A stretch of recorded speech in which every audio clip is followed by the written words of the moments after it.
What's up, YouTube? I'm Robert, and this is the Biker Channel. B1. Today, you're going to see my brand new bike day. Santa Cruz Carbon Chameleon.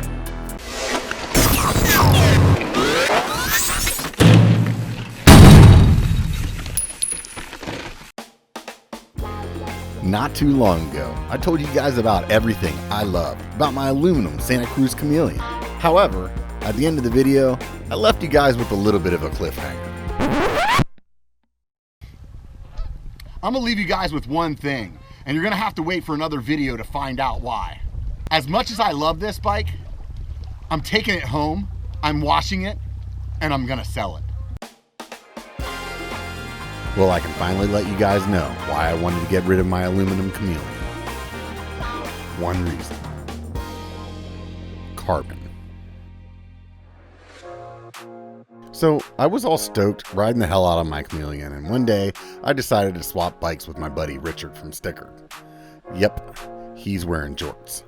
Anyways, he just built up a new Ibis DV9, and as soon as I sat on it, oh my god, it felt so much more comfortable. My assumption was it was the way that Ibis laid up the carbon to let that rear triangle flex a bit. In addition, I noticed a lot of flex in my frame when I would just put my foot on the pedal. So just like that, I had an instant case of upgrade-itis and made my way over to the Santa Cruz website. Yep, that was a done deal. Because of COVID, the 2 weeks my local bike shop said it would take to come in ended up being like 4 months. Today's a good day. Pretty stoked about this. It's been a few months in the making. Here we go. After the long wait, Dave over at Victory Velo in Auburn delivered like they always do. What's up, man? How are you? Not bad, dude. On right here. Oh, snap. It's got the Zika in there, the Corona, and all that other shit. So after I got home and took it out of the box, my super happy new bike day was instantly turned upside down. Let's go back to the Santa Cruz website. Look at that black beauty right there. Looks like a sweet paint job, huh? But wait, scroll down. I read that gloss carbon a bunch of times. I figured that it meant a flat carbon bike with a glossy finish. Apparently, that's not what it means. It means raw carbon. Like, they just took it off the line and put a clear coat on it carbon. I'm okay with it now. However, initially, it really was a bit of a letdown. I just wanted to let you all know what to expect so you didn't have to go through the emotional roller coaster I did. At first, I thought it was messed up, and I was going to have to wait another 4 months to get a new one. Once I was over that, it was time to put this thing together. Even though I moved most of my parts from the aluminum Chameleon over, this thing truly is beautiful.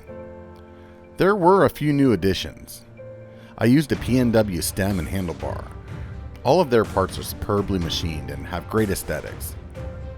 The stem also has a GoPro mount that fits into the front of it for all you content creators out there. The handlebars have the perfect amount of rise and sweep to them that just makes riding comfortable. Of course, I used their 170mm Bachelor dropper. This thing was on my Bronson for well over a year, and I only had to put air in it once. If you get one, be sure to upgrade to the lone lever. It's worth every penny. Every other dropper I've had in the past has needed lots of maintenance. This thing is truly low maintenance, and simply put, it just works. A friend of mine gave me this specialized saddle. So far, I really like how the short nose doesn't get caught in your shorts. However, I've been considering buying the other model that just has a little more cushion.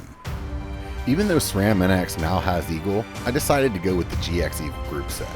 I wanted Eagle over the 11-speed I had before, basically so I could run the 34 tooth up front. I got a screaming deal on that XX1 crank, so I went for it. However, I will be replacing the round chainring for an oval. That brings me to the pedals. Like I told you last time, I love the Pedaling Innovation pedals. They may look big and bulky, but you don't rock strike more than normal, and the amount of grip that you get as well as how comfortable they are on your feet is worth the bigger price tag. They brought out a new model recently that has a better pin design and is a little lighter. I used them on this build, and if you want to get a pair or the old ones, use the link and show more and I'll get a kickback without affecting your price. The last thing that I can say about these pedals is that every one of my friends that tried the demo pair I have has bought a pair. And apparently they pair well with Ride Concept slides when you forget your shoes. Let's talk about those pedals. Look at those pedaling innovations. Everybody rides them. Yeah, look at them. Go ahead, stick your foot on there. Oh, bam! See, they don't move anywhere. Before we get into that hot mess I call Moonlight Leatherfoot, let's finish up with the build. I'm still rocking the Night composite wheels, which are super compliant and have a 45mm internal. That huge internal makes installing cush core even easier, which adds stability to the sidewalls of the huge 2.8 Maxxis Recons that I'm running front and back. The tread on these are low profile, but seem to be hooking up really well here in Northern California. So well that I've actually reconsidered all my tire choices. Of course, the hubs are from Project 321 in Bend, Oregon. I can't say enough good things about the hubs or the company. Honestly, do yourself a favor and look them up before you buy one of the big brands. If you're on my Patreon, I have discount codes that could save you way more than the cost of $1 a month. Plus, you can sleep well knowing you're keeping my beer fridge stocked. Another part of the reason I got the carbon model was that I had upgraded all the stock parts on the first Chameleon I had. At that point, I realized I could put the stock parts back on and sell the bike for about the same price as the carbon frame. With that being said, let's touch base on a few of the other parts that got swapped over. I'm still running the Chris King headset and the Alred grips. However, I did add these cool bottle cap bar ends from Mucky Nuts. The DVO diamond is still set at 140mm and has been a set it and forget it fork on both bikes. The 4-piston Shimano XT brakes and the 203 rotors are still stopping me just fine. So no need to replace those at all. The last thing I'm sure you've all noticed is the sweet decals I had made for this bike. I worked with Sticker to create these Chameleon inspired graphics that truly make the bike custom. If you stop by their site, you'll notice it's being revamped right now, but you can always check out their Instagram for ideas and send them an email. The last part that I'm really stoked about is the Fidlock water bottles. I lost a few on the old bike, so this was a must. Unfortunately, they're a little pricey, and if you don't want to spend $100 on bottles, you can just get one. Then order this awesome strap from Original Free Range. I've been using it on my Bronson in just about every ride lately, and it's been handling all the downhill I've been throwing at it. They also sell this bottle topper, which I use on the bottom bottle to keep the dirt out. To be honest with you, this strap cap combo has probably been one of my favorite upgrades in the last few months. This topper's been priceless. I'll put a link and show more so you can pick one up for yourself. One of my local go-to spots to ride is Auburn, California. It has long climbs and fast descents, some more on the flowy side and some more on the chunky side. When I first purchased the Chameleon, I never expected it to become my go-to bike. I honestly bought it as a project bike that I thought it would be fun to upgrade on the channel. The bike just goes as soon as you start pedaling, and with the 27.5 wheels and the 140 fork, this thing just tears through the chunky stuff unbelievably well. As it is right now, my fastest PR for this trail is tied with the run on the Bronson. I will say that I had my handlebars rolled back too far at one point and absolutely hated the way it handled. With that being said, definitely take some time to dial it in. Overall, this bike is extremely playful, and it can handle lots of janky stuff, but expect your back to feel it when you're done. The rear end is stiff, and it doesn't have the flex that I felt that made me consider buying it in the first place. I'm 6'2", and I fall in between a large and an XL, according to Santa Cruz.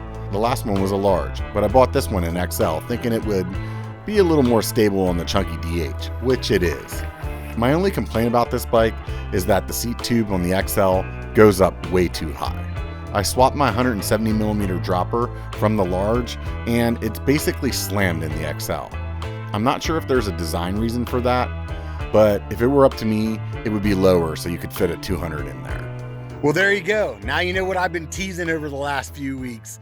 Hey guys, I want you to remember one thing. It only takes a bike to be a biker. Get out and be one. Fun fact. While we were filming this episode, I was getting some cool drone shots of the confluence. And while I'm doing that, Moonlight Leatherfoot is, well, being Moonlight Leatherfoot. And as he's sitting on this rock, as lucky as he always is, he finds a treasure underneath it. Actually, it was a geocache. I just thought it was funny that we've been riding past this thing for years and never knew it was there. So next time you're having a mechanical, keep your eyes open, because there could be a treasure right next to you. Oh, and if you like this video, do me a favor, hit the thumbs up, or better yet, how about just subscribe?